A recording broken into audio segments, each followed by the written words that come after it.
asalaamaaleykum Mag FM 97.4 Amath Loufi Diop may nuyu ñëpp di ziare ñëpp donc may ñëw en tant que sénégalais di indi suma xalaat par rapport ak l'interview bi son excellence le président Bassirou Diomaye Diakhar Faye en tout cas prêté wu démb devant des journalistes donc mu janoo ak les sénégalais ginnaaw bi mu defee ces 100 premiers jours mon appréciation sur ce qui est en tout cas sorti de cette interview. Donc mon appréciation donc je vais dans un premier temps mettre le focus sur en tout cas les points que je considère des points forts ci interview bi.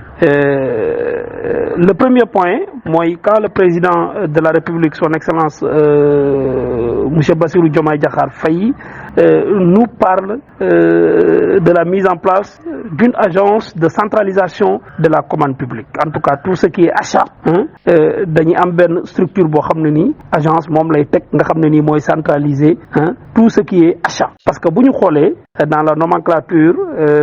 budgétaire dafa am partie bu bari boo xam ne nii day jëm ci fonctionnement te fonctionnement bu ñu ko waxee dafa am lu bari loo xam ne nii aussi day jëm ci lu ñu tuddee achat de fourniture en tout cas tout ce qui tourne autour en tout cas des achats. ñu gis ne Sénégal en tout cas l'État institution yi nga xam ne ni ñoom ñoo ko composé structure yi nga xam ne ni ñoom ñoo en tout cas ñoom ñoo ko composé dafa bari institution bu nekk structure bu nekk pour mu mën a fonctionner dafa am souvent ay achats yoo xam ne da koy def en fourniture ak yeneen en tout cas prestation de service yoo xam ne da koy soxla li jëm ci mbiram achat yi le président bu demee ba nekkat day créer benn agence dina mun a permettre mu am benn beaucoup plus de transparence à mon avis beaucoup plus de transparence parce que contrôle bi dina nekk benn contrôle boo xam ne nii contrôle bu ñu centralisé la chaque institution chaque structure def sa demande sur la base effectivement des besoins exprimés ñu centraliser ko ci benn agence bu ñu ko centraliser dina mën a permettre ñi nga xam ne ñoom lañu jël comme ay prestataires effectivement dina gën a wàññi ce qu'on appelle en tout cas des aspects subjectifs par rapport ak choix bi nga xam moom la ñuy def parce que effectivement marché la yoo xam ne ñu lancé lay doon derrière mu am des personnes en tout cas aguerries des spécialistes aguerris yoo xam ne ni qui s'y connaissent qui vont effectivement contrôler ça. C'est extrêmement important ñi nga xam ne ni ñoom ñoo ko yelloo effectivement comme ay fournisseurs prestataires ñu jox leen ko c'est extrêmement important rigueur bi am ci ginnaaw dina mën a permettre loolu. beneen mbir bi nga xam ne nii lu am solo la mooy dina mën a permettre effectivement ñu def beaucoup plus d'économie parce que à supposer bu nekkee ne dañoo def exemple ñu nekkat li ñu soxla par exemple ci ay stylo par exemple je dis bien stylo wala par exemple ay ordinateur par exemple je dis ordinateur li ñu soxla ci ay ordinateur ci bu ñu boolee en tout cas structure yëpp kenn ku nekk bu fekkee ne ni def nga sa commande sur la base des besoins mun nañ ne buñ ko boolee dina mat 100 000 francs CFA wala 100 millions supposons 100 millions mais bu nekkee ne fournisseurs yi dañu bari effectivement bu ñu boolee mën na mat 100 millions mais bu nekkee dañ ko centraliser effectivement mën nañoo économiser beaucoup d'argent donc à la fois dinañ mun a dem ci beaucoup plus de transparence par rapport au choix sur les fournisseurs sur le prestataire ou bien les prestataires d'une part d'autre part aussi dinañ économiser beaucoup plus d'argent te effectivement il y a un autre élément extrêmement important dina réduire de manière drastique extrêmement importante en tout cas ay pratiques yoo xam ne nii c'est des pratiques qui ne sont pas catholiques parce que le plus souvent marché yi voilà qu'on le veuille ou pas voilà des fois dina am ay pratiques yoo xam ne nii qui ne sont pas catholiques qui font que voilà ay nit dinañ ci profiter voilà se faire de l'argent wala en tout cas fournisseurs yi ñu jël souvent c'est pas des fournisseurs yoo xam ne nii aguerris affaire copinage lay nekk donc yooyu yëpp mën na ko dindi je crois que c'est extrêmement important. beneen point bi nga xam ne ni aussi man j'ai considéré que c'est un point fort mooy que le président il a dit de manière claire sans ambages que effectivement bi ñu ñëw gëm nañu ne luñ fi mën di fekk lépp urgence lay doon ñoom ñu ñëw ci logique boobu ñëw ne kat dañuy def urgence lépp urgence la il faut qu'il solutionne des problématiques de manière très urgente mais à un moment donné bi ñu ñëwee aux affaires def évaluation yenn en tout cas secteurs yi xool def ay observations gis nañu ne war nañu quand même évoluer en tout cas la démarche évoluer la démarche c'est quoi am na yoo xam ne dañu considérer woon ne de manière urgente lañ ko war a régler mais il va falloir que quand même sur la base ci li nga xam ne nii en tout cas gis nañ ko sur la base d'évaluation yi ñu def dañoo war a dem ci benn logique boo xam ne nii logique gu vision lay nekk passer de urgence à une planification boo xam ne nii mooy mener à ce que ñu trouver des solutions par rapport à telle ou telle problématique parce que effectivement il y a des questions yoo xam ne nii questions yu urgentes la dañoo war a am des solutions très urgentes mais dafa am ay questions yoo xam ne nii aussi lu ko nit yàkkamti dañoo war a jël le temps de diagnostiquer, de faire des évaluations, diagnostiquer, planifier pour aller véritablement vers des solutions durables. Effectivement, il y a certaines questions, c'est des solutions yoo xam ne nii véritablement ponctuelles lay doon mënut a ñàkk parce que le Sénégalais kenn ku nekk côté bi nga nekk ak soxla yi nga am dafa am yoo xam ne da nga ko soxla daar le régime réglé la ko kooku c'est très noble et nit xel na war na ko nangu mais sur certaines questions dafa war a laaj une planification une très bonne vision basée en tout cas une planification basée sur une très bonne vision ak des personnes très rigoureuses compétentes véritablement mettre ko en œuvre ñu jëm ci nag vers l'objectif am en tout cas résultat boo xam ne nii day nekk loo xam ne lu durable lay doon loolu aussi véritablement je considère que c'est véritablement un point fort. L'autre point considéré comme point fort nga xam ne mooy point 4 mooy li le président son excellence wax ne le comité d'orientation stratégique du pétrole et du gaz muy COS Petrogaz signé na en tout cas un décret boo xam ne nii composition bi day intégrer aussi bien des représentants du gouvernement en tout cas le régime représentant boo xam ne nii aussi ki nga xam ne moo ñëwoon deuxième à l'élection présidentielle bi ñu génn moom moo koy choisir wala moom mooy ñëw teewal fa boppam opposition aussi au niveau de l'Assemblée nationale je dirais même au niveau de l'Assemblée nationale parti wala coalition bi nga xam ne moo fay majoritaire ñoom aussi dañ fay am un représentant je crois que c'est extrêmement important et si bi j'ai bien compris dafa mel ni aussi parti wala coalition bi nga xam ne nii en tout cas moo fa représentatif ñëw second bu nekkee ne nekkul majorité présidentielle moom bi dafay am un représentant en tout cas si j'ai bien compris la logique du président donc loolu dama considérer que lu am solo la c'est extrêmement important parce que effectivement le comité d'orientation stratégique du pétrole et du gaz le président son excellence Macky Sall moom moo ko fi defoon moo ko créé woon je crois que le président bu ñëwee consolider ko consolider les acquis reconduire en tout cas ce comité là améliorer la composition pour que effectivement qu'il y ait beaucoup plus de transparence qu'il y ait beaucoup plus de représentativité en tout cas ci sensibilité en tout cas ci taxawaay bi nga xam ne nii en tout cas sénégalais yi am nañ ko ci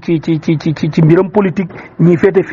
fii au moins pouvoir opposition dina am taxawaay boo xam ne nii am nañ ko fa ak la société civile aussi wax na ko te je crois que loolu c'est extrêmement important donc ñi nga xam ne ni en tout cas ñoo seq géewu politique bi ñi nga xam ne ñoom ñoo seq géewu lii defar réew mi parce que lii defar réew bu ñu waxee mooy opposition pouvoir société civile ñi nga xam ne ay observateur lañu donc ñoo ñëpp bu fekkee ne boole nañ leen kat dañu nekk ci lii nga xam ne nii en tout cas mooy le comité d'orientation stratégique du pétrole et du gaz je crois que lii tamit initiative boo xam ne bu ñu war a saluer la parce que effectivement ce comité là moo nekk comité boo xam ne nii day jëm ci li nga xam ne nii mooy impulser la dynamique du secteur de l'énergie et sur la base effectivement et dans le cadre ci contrôle bi nga xam ne nii en tout cas contrôle stratégique boo xam ne nii dañ koy def pour la valorisation des réserves pétrolières et gazières je crois que loolu c'est extrêmement important. L'autre point que je considère comme point fort mooy le point 6 mooy bi le président di wax ne en tout cas recevoir na le président de l'Assemblée nationale toog nañu wax nañu de manière vraiment responsable voilà aborder cette problématique là le différend qui existe entre l'Assemblée nationale particulièrement en tout cas majorité bi nga xam moo fa nekk en tout cas la partie majoritaire ba fa nekk ak le premier ministre par rapport ak la déclaration de politique générale foofu aussi yaakaar naa ne c'est très responsable effectivement waxtaan la ak moom ba trouver nañ quand même en tout cas un point d'accord je crois que c'est extrêmement important et que d'ici la semaine prochaine mardi dinañu daje en tout cas l'Assemblée nationale ñi nga xam war nañu daje dinañu daje trouver des voies et moyens pour en tout cas revoir le règlement intérieur, jéem ko mettre à jour pour effectivement ultérieurement permettre au Premier ministre voilà de venir faire sa déclaration générale. Cette déclaration générale boo xam ne nii aussi bien c'est important pour le régime en place, c'est important aussi pour l'opposition, c'est important pour tous les Sénégalais parce que ça décline une vision. Bu nekkee ne nii nit yi am nañ ay observations yu ñu ci def ñu def ko ci gouvernement bi aussi le régime intégrer les observations yi nga xam ne mën nañ ko intégrer ñu dérouler dem vers un Sénégal prospère. Je crois que donc ça y va de l'intérêt de tout le monde. Mais le fait de ne pas, en tout cas, considérer cet aspect-là comme un point, bon, comme nous l'avons abordé, ça n'enlève en rien que, en tout cas, le régime en place, je peux le dire, en tout cas, sans réserve aucune, que sur la question ou bien sur les questions liées à la gestion des Sénégalais de l'extérieur, la diaspora, un travail énorme, extrêmement important est en train d'être fait. Effectivement, les filles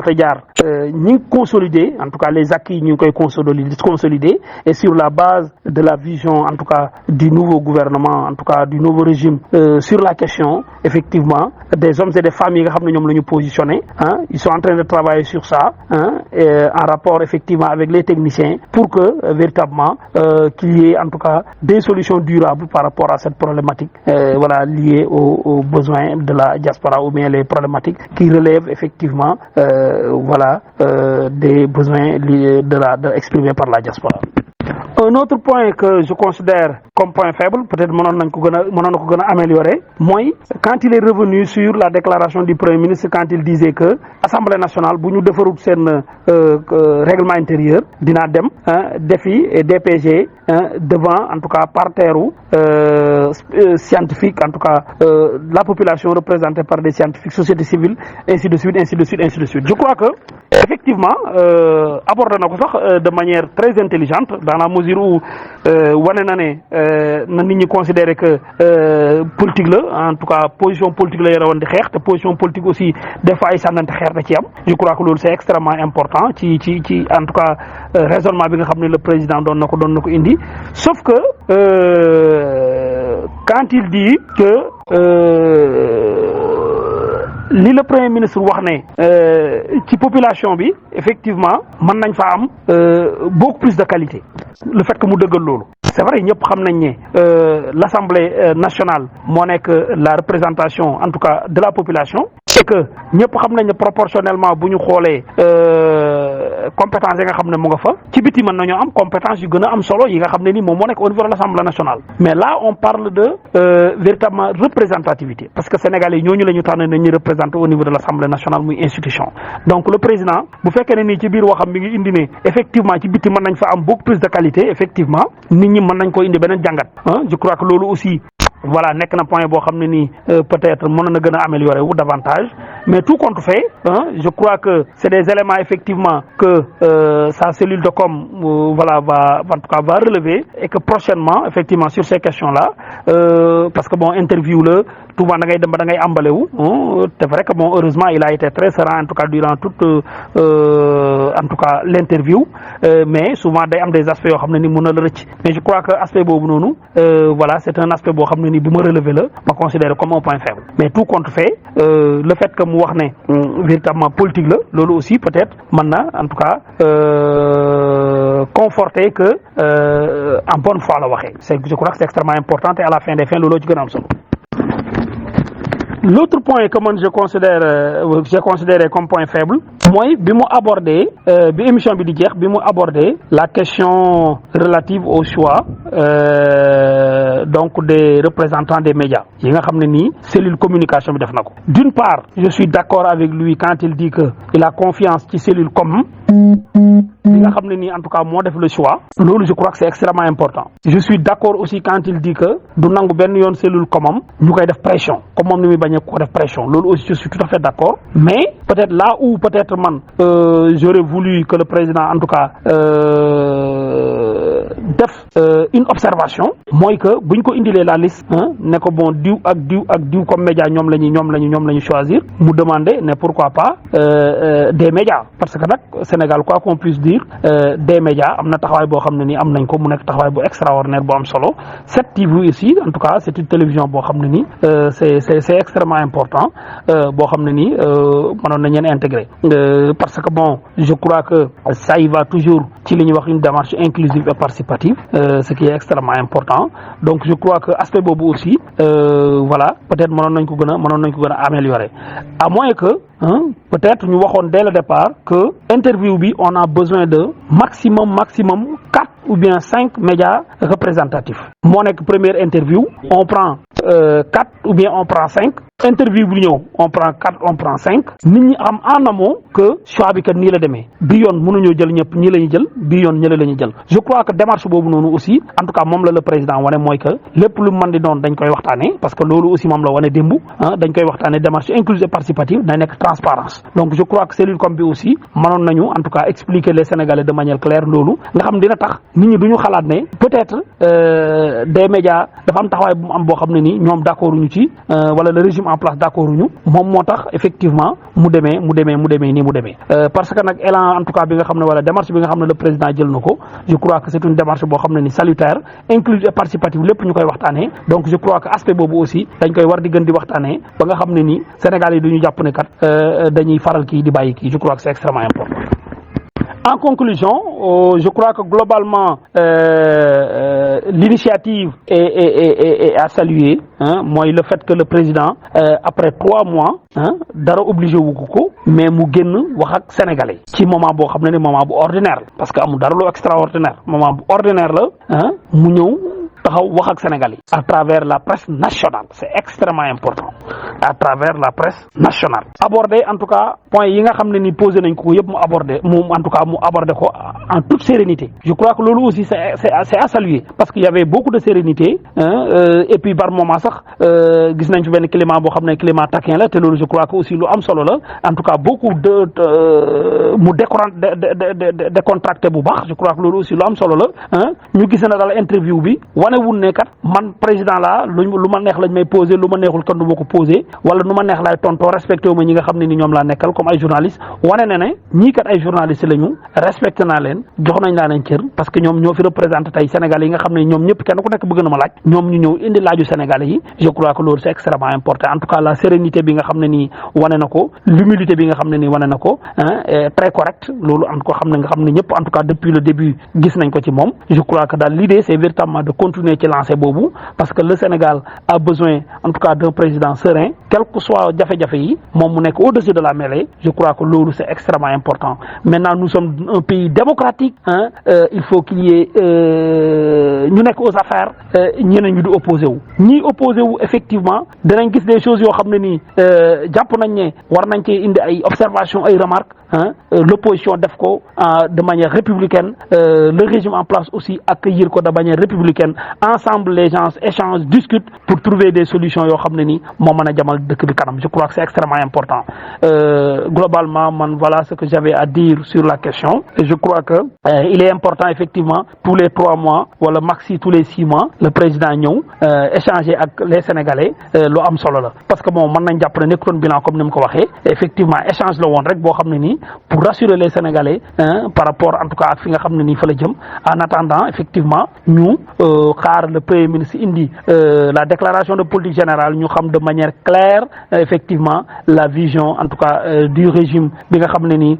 plus de 54% des Sénégalais ñoom ñoo ko positionné en tout cas ci dernière élection présidentielle bi ñu génn une fois encore donc di wax ne ensemble pour un Sénégal prospère ensemble pour un Sénégal disons développé pour un Sénégal qui va valoriser sa diaspora un Sénégal qui va valoriser ses ressources humaines qui va s'appuyer sur l'humain sur le capital humain effectivement pour affronter en tout cas les obstacles les difficultés voilà et à la fin des fins pour que ce Sénégal-là puisse entrer dans le cercle restreint véritablement des pays développés. C'est possible, c'est bien possible. Effectivement, ça va demander de la patience, de l'abnégation, de la résilience, et je crois que le Sénégalais, en tout cas ce qu'on pourrait appeler impossible n'est pas sénégalais. Effectivement, ensemble on pourra atteindre en tout cas ces objectifs-là. Kenn ku nekk taxawaay bi nga nekk ak fi nga nekk ak li ngay yëngatu en tout cas jàppal ne Sénégal rek moom moo la ñor. Si tu n'es pas d'accord, tu peux dire que je ne suis pas d'accord, et c'est très normal. Nous sommes dans un pays, en tout cas dans un régime, disons, dans une république. Voilà, nous sommes dans une république. Chacun a le droit d'émettre ses idées, voilà, de les défendre, mais que chacun le fasse quand même de manière sereine, avec beaucoup de respect, et beaucoup d'humilité. Voilà, une fois encore, DG Cheikh Kane, voilà, ñu lay sant di la gërëm en tout cas opportunité bi ngay may nit yi ñu indi seen xalaat ci li nga xam ne moom mooy dox ci réew mi.